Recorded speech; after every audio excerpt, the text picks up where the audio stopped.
कहीं कहीं पे इसको शिव पार्वती से भी जोड़ा गया है। और ऐसा कहा गया है कि राधिका रानी ने भी शुरू किया था इसको। जैसे ब्रज वगैरह की तरफ हम जाएं, वहाँ पे भी सांझी बनती है। अच्छा। वहाँ पे राधा और कृष्ण का मेन है। और यहाँ पे जैसे नाथद्वारा में जो बनती है सांझी, तो नाथद्वारा के लोग जो हैं वो मेनली इसको कृष्ण लीलाओं को ज़्यादा इस पे प्रेजेंट करते हैं, ज़्यादा बनती है।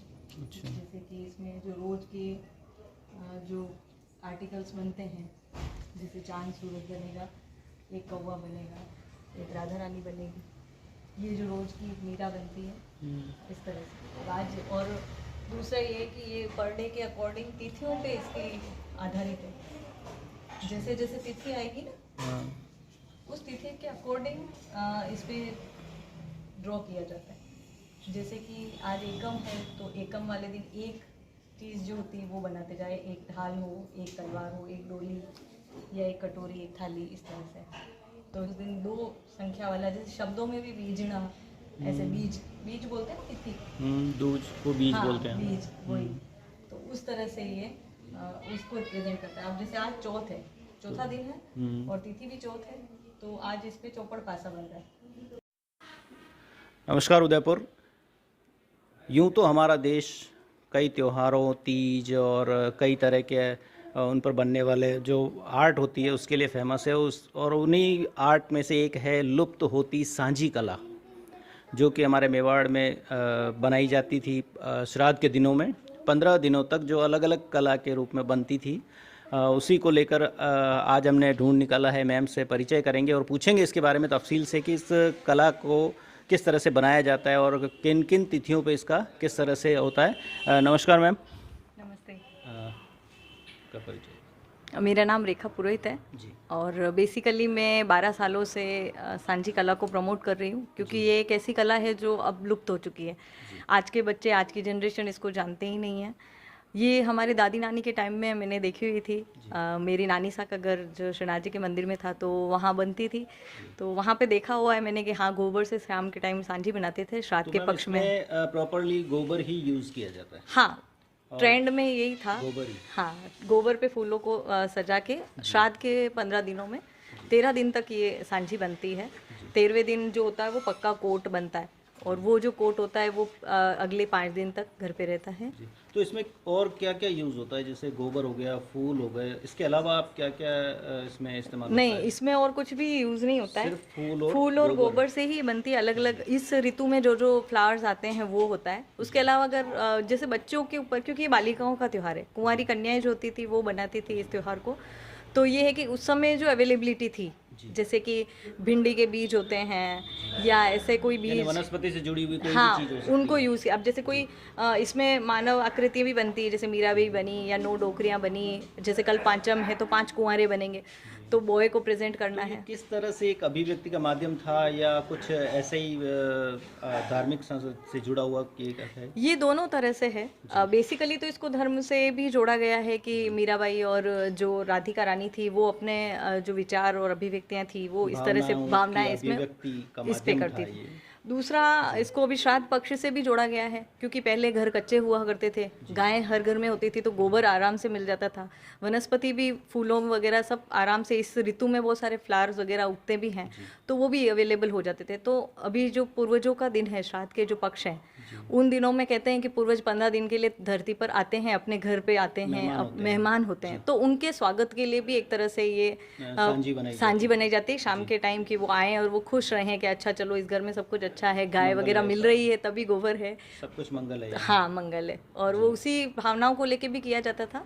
तो दोनों चीज़ें हो गई कंबाइन। दूसरा ये कि इसमें छोटी बच्चियों के लिए ये बेसिकली है कि कुंवारी कन्या के लिए। तो मैंने अभी 12 सालों से जब मैं बना रही हूँ, तो मैंने इस चीज़ को ऐसा समझा है कि ये जो सांझी होती है ना, घरों के बाहर की तरफ बनाई जाती है, राइट। और दूसरा है कि जब बच्ची 3-4 साल की होती है, उसके बाद इसको बनाना शुरू करते हैं, और वो 16 साल तक की हो जाती है, तब तक ये बनती है। तो पहले ज़माने में क्या होता था कि इतना कम्युनिकेशन नहीं होता था, फ़ोन वगैरह की इतनी सुविधाएं नहीं होती थी कि लोग बात कर सके कि इस गाँव में लड़की है या उस गाँव में लड़की, जैसे रिश्ते करवाने का काम होता था। तो वो लोग काम करते थे, नाई, जो गांव का नाई होता था। अब वो नाई अगर उस गांव से निकला है तो उसको पता है घर के बाहर सांझी बनी है, इट मीन्स इस घर में कुंवारी लड़की है।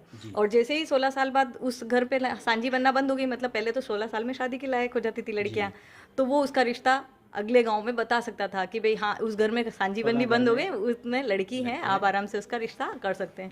तो मुझे ऐसा लगता है कि ये चीज़ उससे भी रिलेटेड है, धार्मिक मान्यताओं के साथ साथ ये रिश्ते बनाने हाँ, का भी कम्युनिकेशन। दूसरा ये कि इसमें जो फ्लावर्स वगैरह का यूज़ होता है, कॉम्बिनेशन जो यूज़ करती है लड़कियां, अभी जितनी जिसकी इच्छा होती है, जितना अपने आप को प्रेजेंट करना चाहती है, तो वो फूलों के माध्यम से प्रेजेंट करती है, तो जितना सुंदर वो कलर कॉम्बिनेशन यूज़ करती है या जितनी सफाई से वो काम करती है, तो वो एक तरह से उसके कौशल को भी दिखाता है, कौशल का प्रदर्शन हाँ, भी होता वो है हो जाता है। तो जैसे घर के बाहर से ही कोई देख ले तो समझ जाता है कि इस घर में जो बच्ची है वो कितनी टैलेंटेड है, वो कितनी इंटरेस्ट लेके काम करती है।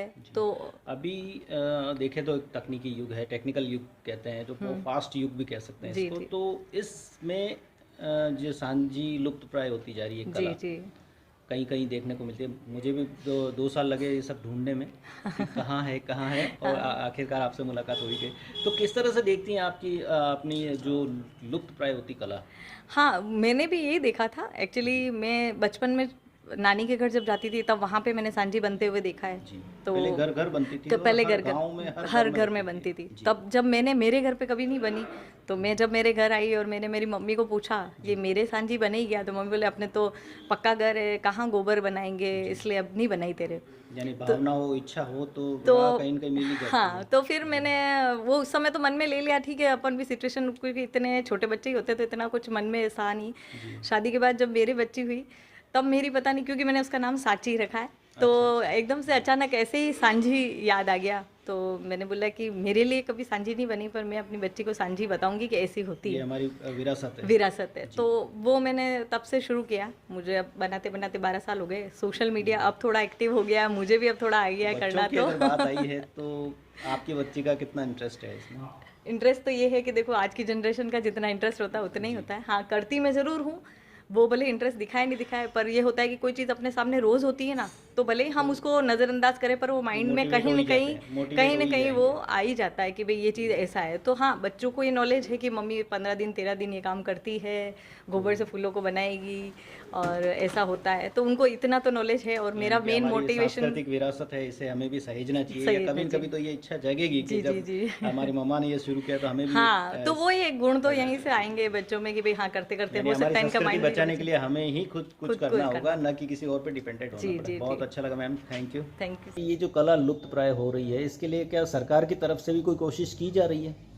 हाँ, सरकार भी बहुत सी योजनाएं चला रही है। उसके अलावा एक NGO हैं जो इंटेक के नाम से हैं, उनका भी काम यही है कि वो कल्चरल हेरिटेज जो है हमारे यहाँ की, जो पुरानी संस्कृति सभ्यता और कुछ मंदिर दीवार इस तरह के हैं, या कुछ डांस आर्टिकल्स हैं जैसे कि गौरी हो गया, तो वो लोग भी इसको प्रमोट कर रहे हैं। और अभी हाल ही में हमारा इंटेक के साथ एक यूनिवर्सिटी का MLSU fashion designing and technology department और इंटेक का एक कंबाइंड कोलैबोरेशन में हमने सांझी कला के ऊपर एक वर्कशॉप रखी थी। और उस वर्कशॉप में हमारे यहाँ के जो 15 स्कूल थे, अच्छे A ग्रेड स्कूल्स जो थे, वो सारे स्कूल के जो मेन बच्चे थे वो आए थे और उन बच्चों को हमने इस कला से अवगत करवाया और उनको ये कला हमने सिखाई। बच्चों ने काफ़ी इंटरेस्ट भी लिया उसके ऊपर, उनका क्वेश्चन पेपर और पूरा रिपोर्टिंग भी तैयार हो रहा है। तो उन्होंने इसके बारे में जो भी समझा वो भी हमने अपने इसमें उतारा है। उसके अलावा उनको हम डेली की जो नॉलेज है वो भी देने की कोशिश कर रहे हैं। तो एक मुझे अच्छा लगा कि हाँ, कोई तो ऐसा है जो इस कला को सहेजने में हमारी हेल्प करना चाह रहा है, आगे बढ़ चढ़ के हिस्सा ले रहा है। और इंटेक का मैं बहुत बहुत धन्यवाद करती हूँ कि उन्होंने ऐसा कुछ सोचा कि इस तरह की कलाओं को सहेजने के लिए उन्होंने एक कदम उठाया जिसकी सच में बहुत ज़रूरत है हमें।